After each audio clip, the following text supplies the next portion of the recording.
everybody. My name's Andrew. Everybody hear me okay? Cool.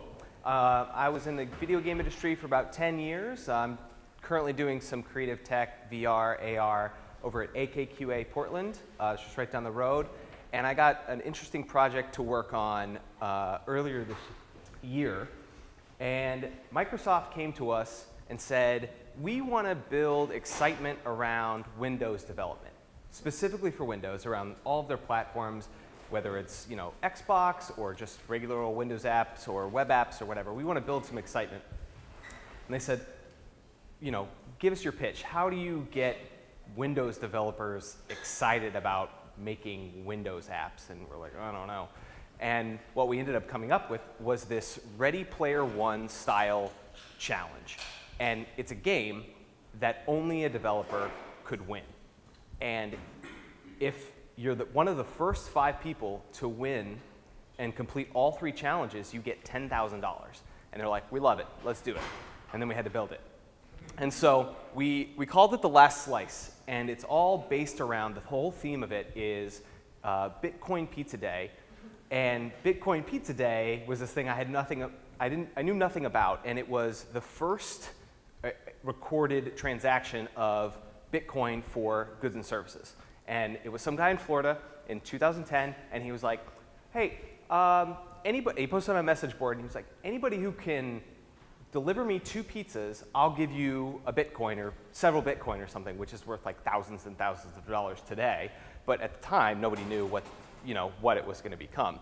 And so the whole theme around this was, we want to kind of base it on the guy who delivered the pizza, or whoever delivered the pizza. And so we had 3 different coding challenges, and there were, the whole idea behind the tagline, everything was, it's a game that only a developer could win. And so we released this trailer. Where's the mouse? We released this trailer. The volume's off, by the way. The volume is off, by the way. I'll start it over. Is that only playing on here?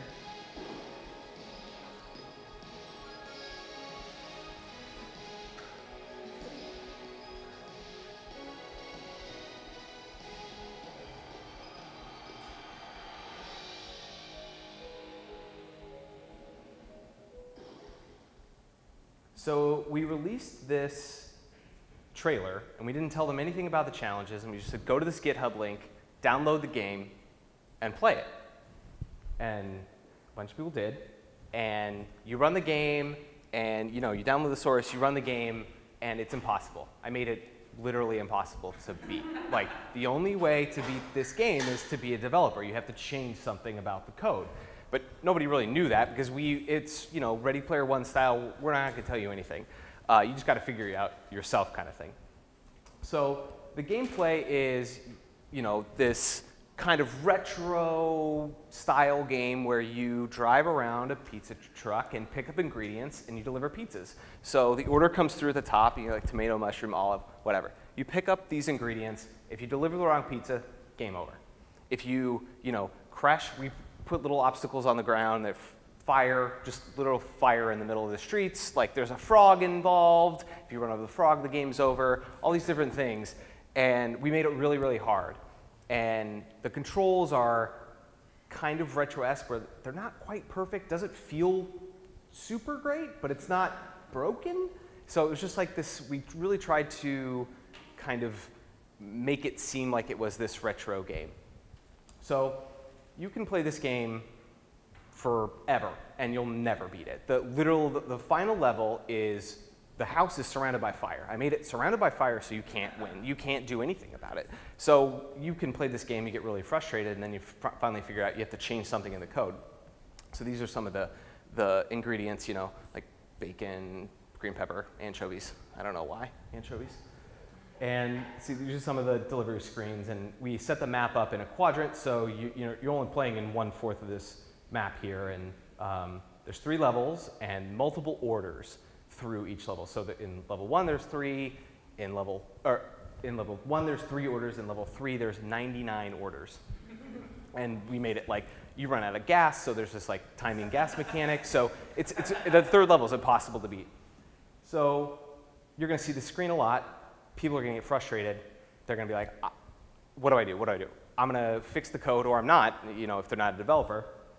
And the goal was to make this game that only a developer could win. So I had to make a broken game, which I've never done before. Usually when I release a game, it's you want to fix all the bugs. But in this one, I had to go in with the mentality of, oh, actually I'm making a broken game. So it was like this entirely different mentality shift of, oh, I have to make bugs and also make it impossible to beat, but then make the code somewhat readable, but then obfuscate it in a way that it's not super easy to figure out where you can fix the game.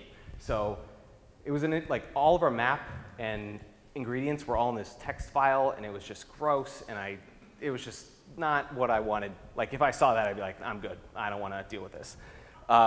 So there were any number of ways to fix this game, to beat this game. You could remove collision from the game. You could change the map around. You could add ingredients or just remove them, or set a breakpoint in some place and drag it down and then go to the win condition, and you could just win that way if you wanted to.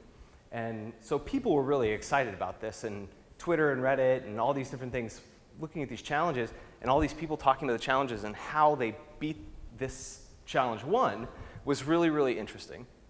And so the people who did beat it finally got the screen. They said, oh, we won. They had no idea it was 3 challenges. At this point, they had no idea that there were multiple challenges involved. So they beat this, and they're like, maybe I'll get $10,000. I don't know. They didn't. So they find this screen. They're like, great. They enter all their Microsoft information, and they sign in, and they're like, oh, wait, I didn't deliver the correct pizza. I'm going to send you to another GitHub link. You're going to download another challenge. And so they went to this GitHub link, and we gave them challenge 2. And we released challenge 1 and challenge 2 at the same time. And there was a time limit. It was like 2 months almost to do both. And so challenge 2, I commented the code in challenge 1 pretty well. Like, I named my functions correctly. Everything was great. I put in like a bunch of video game comments in there just to be fun.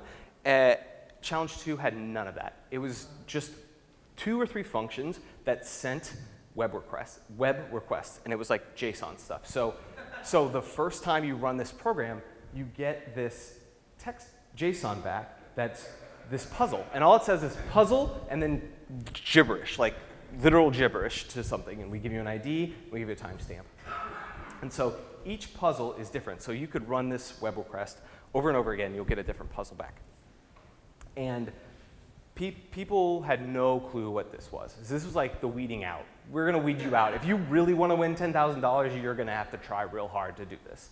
So what this is, and it's all related to this pizza theme, is it was a 3D word cube. And you can see up at the top, there's like mozzarella up there, right? Like, if you printed that out, you could probably pick up mozzarella, maybe not in 30 seconds, but eventually. And the interesting thing about doing it on a 3D word cube is you can wrap the words around the different faces of the cube. So you could have a diagonal word, like pepperoni, over 2 or 3 different faces of the cube. And so the goal was the developer had to write code to solve this puzzle and send it back within 30 seconds, because you can't just print out this piece of code, this puzzle, circle all these things, and then send it back. We're not going to give you that much time. It's quick. So the solution ended up looking something like this, where you have this JSON, and you have the pizza ingredient, which is like sausage or mushrooms, and then an XY coordinate for where the ingredient starts, and then the direction it goes. And so this was our solution this is a solution for challenge 2.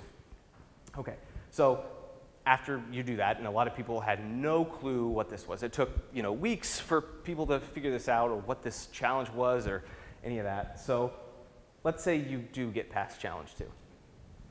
So the way giving money away works, $50,000, is different, especially when it's worldwide, right? There are so many laws in certain countries, especially the United States, and and Microsoft basically said, we have to do, their legal team was all over this, and they said, we have to do a lottery. If we're going to give away 1,000 entries to challenge 3, and it has to be a lottery because of so many different laws, I don't even know, I'm not a lawyer.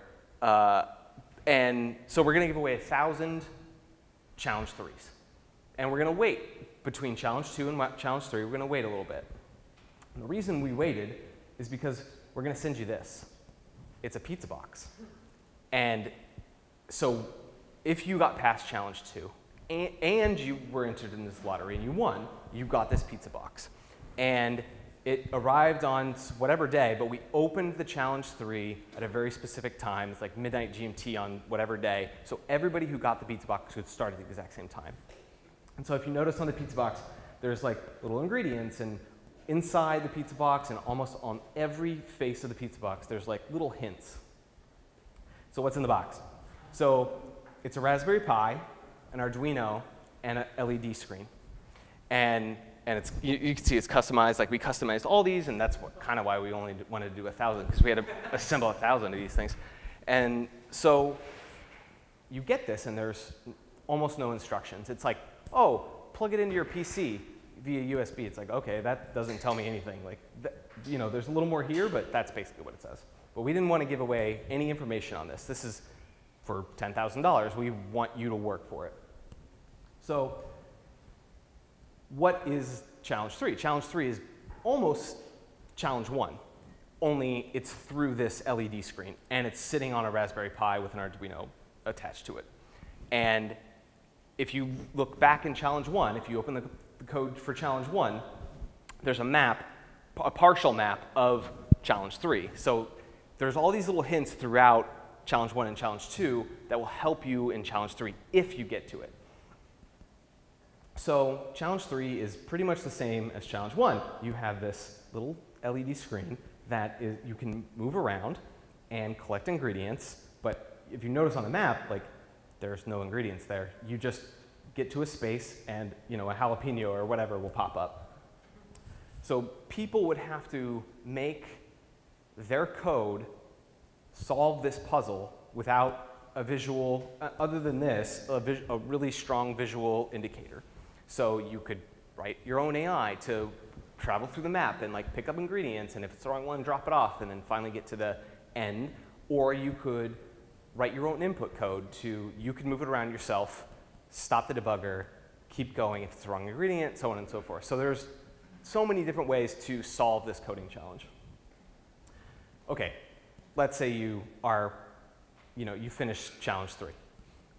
You get a challenge 3, you get a URL, and it's to a Skype bot, and the Skype bot will talk back to you. And this is to validate that you have done all of the steps. So the Skype bot's going to say, like, okay, what's on your pizza? You know, we really played up the theme here. It was like, okay, what's on your pizza? What do you want to order? It's like, you know, pepperoni, a jalapeno, and it's a very specific, all 3 of these challenges were very specific ingredients on your pizza. So this one, mushroom sausage, mushroom sausage, pepperoni, jalapeno. Great. You know, enter your confirmation code from another challenge. Enter this from another challenge. Okay, you're verified.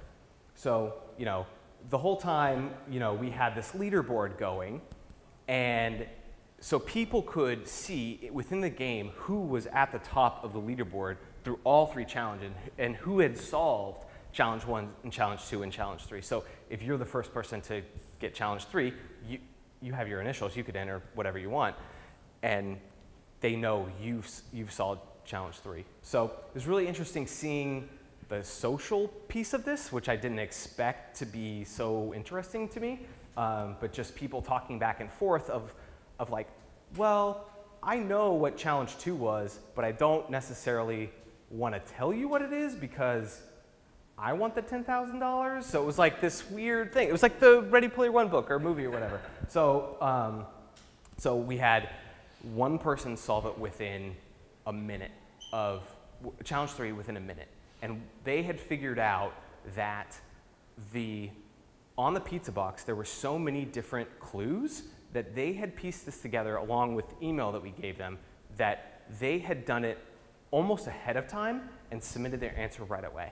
And it was crazy. That person solved it in an hour, and then, you know, throughout the day, more people solved it. But it was a really interesting thing to make, because normally I'm making a game for players who are going to play the game, and I don't want it to be broken. But in this case, I'm like, I'm going to make it super broken so they can't win at all. So it was a fun project to work on. You guys have any questions? Okay. Our minds are blown. Well, thanks so much. Oh, yeah, well, oh, he's got a question. No, go. No, it's good. It's fine. You had pizza in your mouth. It's fine. Solve the puzzle, dog. So, like, how do you trim the fat when the bug, the tech debt, or whatever it is that you're introducing to this code is the goal? How do you know when too much is too much and when you don't have enough? Interesting question. If it was broken, if it didn't work, I was actually okay with it, right? Like, you're right, there was a fine line, because I didn't want the controls to feel broken. I don't want you to feel super frustrated playing this. I want you to feel just frustrated enough. Like, if you hit this corner and try to go down and you can't, then that's probably a problem on me. But, you know, if you run into fire or pick up a frog, that's probably on you. And so I want to make it hard, like challenging, but also rewarding. I don't want to punish the player for any of their controls, basically. Anybody else? Cool. Thanks so much.